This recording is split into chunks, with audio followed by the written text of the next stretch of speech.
The time is 1:56. The date is Friday, the 1st of August 2025, and we're at Bethnal Green Library with, could you please state your full name and your date of birth? Okay, so my name is Saiba Salam, and my father was the founding trustee of Muslim Aid.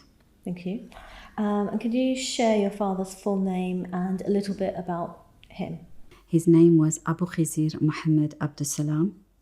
Many knew him as A.K.M. Abdu Salam. He was a man of integrity, a confident man, full of conviction, very, very compassionate for the poor. He grew up in a village in Bangladesh, and his father passed away when he was 2. So he understood what it meant to be poor. And I think that was a driving force for his passion to help the needy. And how did he talk about his work at Muslim Aid when he was at home? With great passion. He spoke about Muslim Aid with such passion. It would say something was on the television. I mean, when it started in the 80s, famine was in Africa, you'd probably remember. And he would call up someone. He was always on the phone with someone, a trustee or someone that worked in Muslim Aid, and said, how can we help? What can we do? You know, it was about making sure it was a success, and he was deeply passionate about it. What did it mean to him personally? Personally, he was incredibly passionate about charity. I think with his childhood, experiencing poverty after his father passed away when he was 2, that was definitely a driving force. Seeing things like news elements in the 80s, we had famine in Africa and all that kind of thing, and it used to affect him. His thing was, how can Muslim Aid help? And we'd hear him on the phone speaking to trustees, people working at Muslim Aid. How can we move forward with Muslim Aid so that Muslim Aid can do something to help the impoverished? So what were the kind of values and principles your father lived by, especially in relation to his work? He lived by a deep commitment. He was very hardworking, always. A man of integrity, and he was very honest as well, particularly when it came to charity, because it was about accounting for every single penny. So if someone was working, I remember someone was working in Bangladesh and wasn't able to give the accounts properly, and he was like, no, we're going to get rid of that person. It's not accounted for. He was incredibly honest. I don't think I've ever met anyone as honest, perhaps too blunt sometimes without realizing. I can't remember a single time that he lied, and I couldn't say that about anyone else.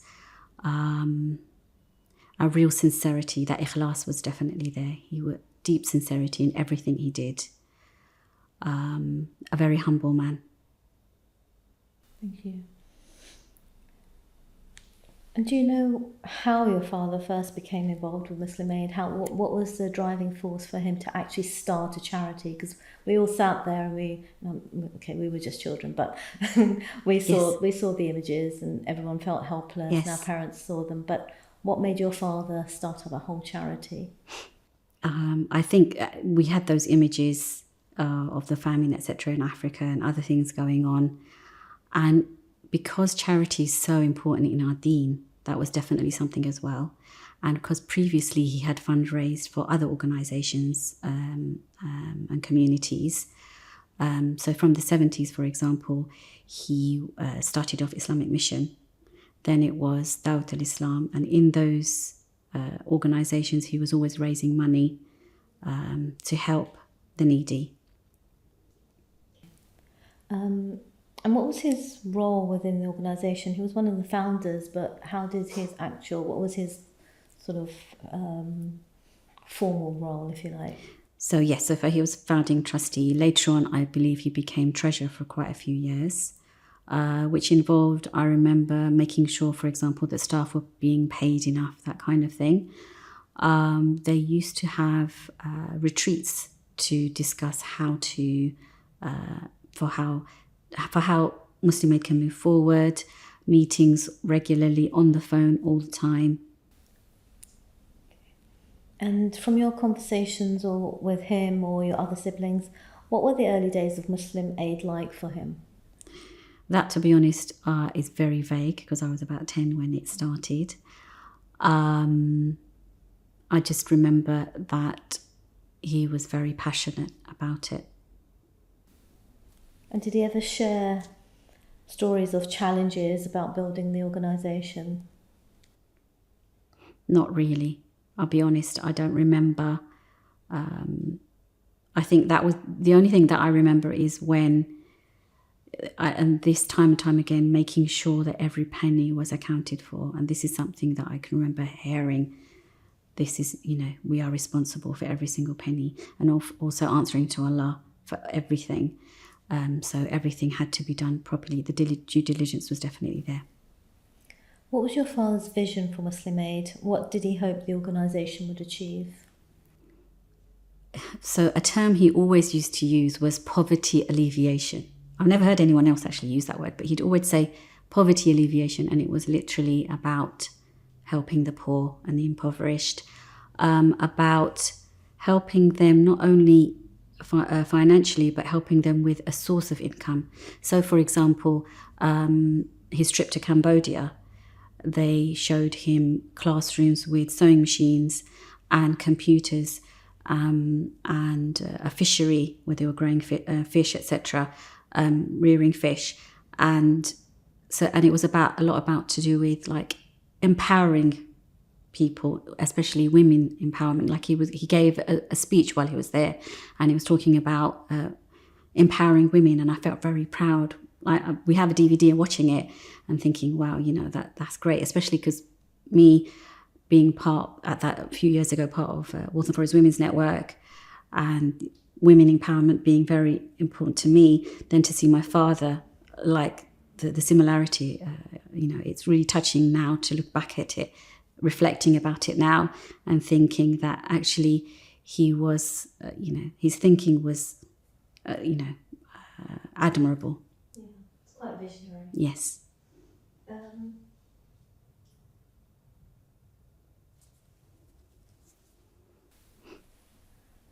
You knew a lot of your father's colleagues and people that he'd worked with. From conversations with them, how would they have described his leadership or his work style? I think they'd describe his leadership as very positive, encouraging. He was always smiling, always. But he would call you out.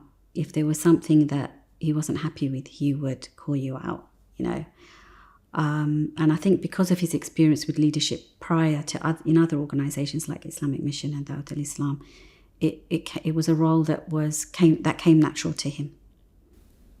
From my understanding, Muslim Aid was an amalgamation of like 23 organisations. How did that come about? How did he garner such support?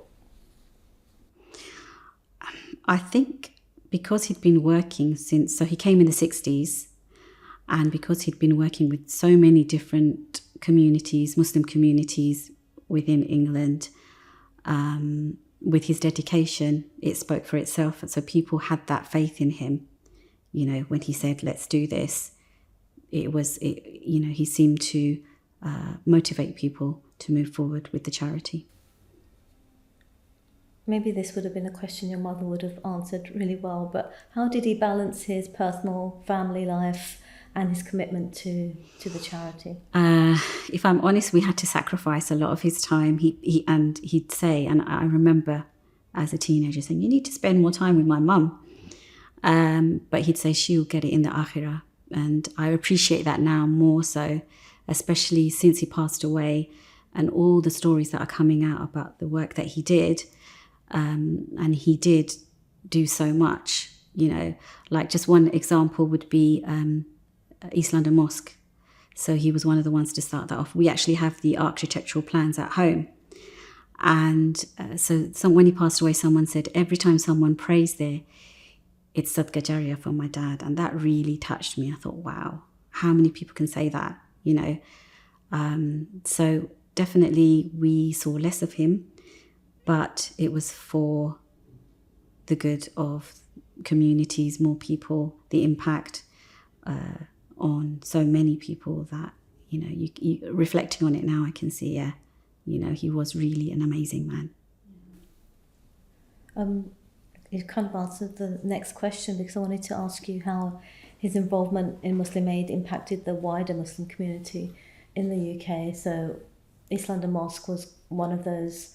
Yes. Were there any other projects or any other services or organisations that he contributed to, or he was part of that? So in the 90s, he was the head of Muslim Communities Development Project, and he worked with a number of communities, organisations. I remember working actually for him, £5 an hour, doing like word processing and photocopying, etc., and thinking, wow, because it was so many different communities, Turkish communities, Somalian, Moroccan, Bangladeshi, working with so many communities, especially the youth.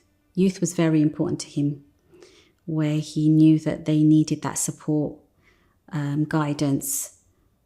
So he would always say, and he'd always take that time out actually to speak to the youth as well. And that's something that came out after he passed away, where we had a lot of people that said, oh wow, he'd always take his time to say hi, to see what I was doing. He was like that grandfather figure to me. And that's such a lovely thing to hear from people when they say about your dad, So that sincerity was there with everybody. Again, you've just answered the next question, but maybe more detail, like did people in the community or the mosque or extended family talk about his role at Muslim Aid and how they felt that impacted the community, or maybe them individually or personally? I think as a family, an extended family, everyone had deep pride and deep respect for him, because they could see his motivation, and he was very eloquent in his English as well, I think. So, or a lot of our relatives were just like, they respected him incredibly. And in the community, the local mosques, it's like everybody knew him. And I don't know, I don't want to sound pompous or whatever, but everybody knew him, and he knew so many people, dignitaries, leaders around the world, trips to even, like I remember when he went to Sudan and met Hassan Turabi, who was the president at that time, things like that. And he was always meeting that person, this person, and trying to raise funds for Muslim Aid. And also something that stood out was he never just stuck to the Bangladeshi community, which many people do, to be honest. He never saw your ethnicity. He saw your value as the person you were, your deen, etc. So I grew up going to programs and events where you saw Arabs, Asians, Chinese, Iraqis all together, with one aim, one goal, and that whole thing about raising charity. And I felt that it was a very positive and inspiring thing growing up, seeing that. And are there any moments or achievements that you think he was especially proud of? So my dad was very passionate about orphans. I think possibly because he grew up without his father. And he opened up an orphanage in Bangladesh.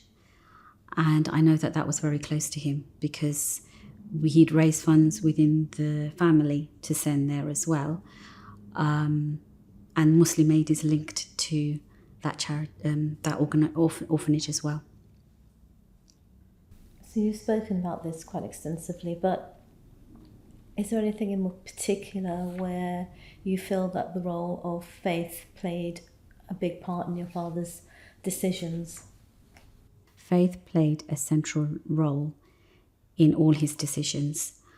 And I mean, say, for example, when I'm talking about the orphans, and he'd remind us about how the person that helps orphans and the Prophet ﷺ are like this on the Day of Judgment, and that was something that was really, so he was so passionate about it. And so, for example, so after he passed away, when we were going through all his belongings, countless donation receipts to this charity, that charity, but he would never show off about it. He would never mention it. And he would remind us about the hadith about how the left hand would not know what the right hand was doing, and he lived by that. Sometimes you see people now and they're like, I've given this, and they like to talk about it, but he was very, very humble and sincere. And I think that really touched me after he passed away. When we found, it was crazy. Oh, found another receipt. Oh, look, there's another receipt. And he felt like, wow, he really was an amazing man, I guess the question about identity, I don't know how he saw himself, but did he ever talk to you about what it meant to be a British Muslim doing the kind of work that he was doing? Right. To be honest, he saw himself more as a citizen of the world. He never looked at boundaries within countries, borders, etc., or the fact that he was British. To him, his identity was ultimately that he was Muslim and that he was a good person, an honest person, and nationalities didn't mean anything to him. How did his personal identity and experiences shape how he approached charitable leadership? How did he see himself? He used to say, I'm a philanthropist, and I think because he'd led Islamic Mission, Dawat al-Islam, other organizations, even when he came in the 60s when there wasn't halal meat around, and he campaigned and said, what can we do? So he had that driving force to say, right, let that get up and go. Let's do this. Let's try this. And it's just his sheer positivity. And he'd always say, tawakkul ala Allah, trust in Allah. And he'd say, Allah musta'an, Allah is the helper. And so he would just be like, right, this is what we need to do. Why don't you try this? He hated if you're wasting time. Why are you watching TV for? What's a waste of time? Why don't you read a book? It was always about how can you grow? What can you do? How can you serve? No ChatGPT for him then. Definitely not. So what are your own memories of your father's work with Muslim Aid? When I think I remember a lot of phone calls at home, speaking to trustees, people that work for Muslim Aid. A sweet memory is a few years ago. He always used to wear this badge, and I said, I want one of those. And then he just took it off and gave it to me. I was like, okay, thank you. So now obviously it's very special to me now. And funnily enough, which is a bit crazy, the coincidence is that who I've married recently, he has a merchandise business, and he actually produced these pins, which is absolutely crazy. But it's a small world. Was there a particular moment or story he shared that stayed with you? I think I remember it was the 25th anniversary of Muslim Aid, and he'd come back. He went to the event with my brother, and I just saw how he was gleaming with happiness. He was just so happy with what Muslim Aid had achieved, and it was nice to see how happy he was about it. And his little badge of 25 years, and he was just really incredibly happy about that evening. Do you feel like a Muslim Aid has continued on the trajectory of his vision? Oh, definitely. Whenever I see it now, it's getting bigger and bigger. I remember, I think it was just after he passed away, and I went to the Eid prayer, and there was these big banners with Muslim Aid, and feeling an element of pride and just thinking, like it's a certain presence that he's there via Muslim Aid. So definitely you can see that it's just getting bigger. And what do you think your father would say today about how far the organisation has come? I think he'd be very proud and very pleased with how well it's doing. What do you think your father's legacy is within Muslim Aid and the wider community? I think regarding Muslim Aid, he helped to set up a reputable and successful charity, which is an amazing achievement. Within the wider community, I think just what he saw was needed for the Muslim community in general, the youth, East London Mosque, all these things that he did. Those are his legacy. Are there people he worked closely with who you think helped shape Muslim Aid's history and should also be remembered? Definitely Saif Ahmed Bai, Yusuf Islam. I also remember Manazir Ahsan. And do you or your family stay connected with the organisation or continue his legacy in other ways? I was talking about this with my husband this morning. So in terms of connections with Muslim Aid, while he was working there, I remember when I was young, I was like, oh, can't I get a job with Muslim Aid? And he's like, no, nepotism, can't do that. So it had to be, no, that's not allowed. Maybe once I've left. So we don't have much connection with Muslim Aid. But since he's passed away, because of his passion for charities regarding orphans, I'm more aware when I give more to orphans. And also, actually, last Ramadan, we collected and we sent to the orphanage that he opened in Bangladesh. What are your hopes for Muslim Aid in the future? My hopes are for it to keep thriving. I think to stay transparent, because that was one thing that was very important to make sure that everything was done properly and to the penny, everything is logged, etc. That it carries on to help the impoverished, empower the impoverished. And finally, if there was one thing you'd want people to remember about your father's role at Muslim Aid, what would it be?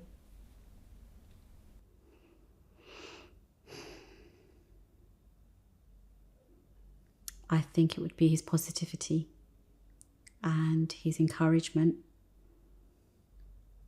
and his smiling face. Thank you so much. So, are there any moments or achievements that your father was especially proud of? He was particularly proud of working in partnership with some Christian charities.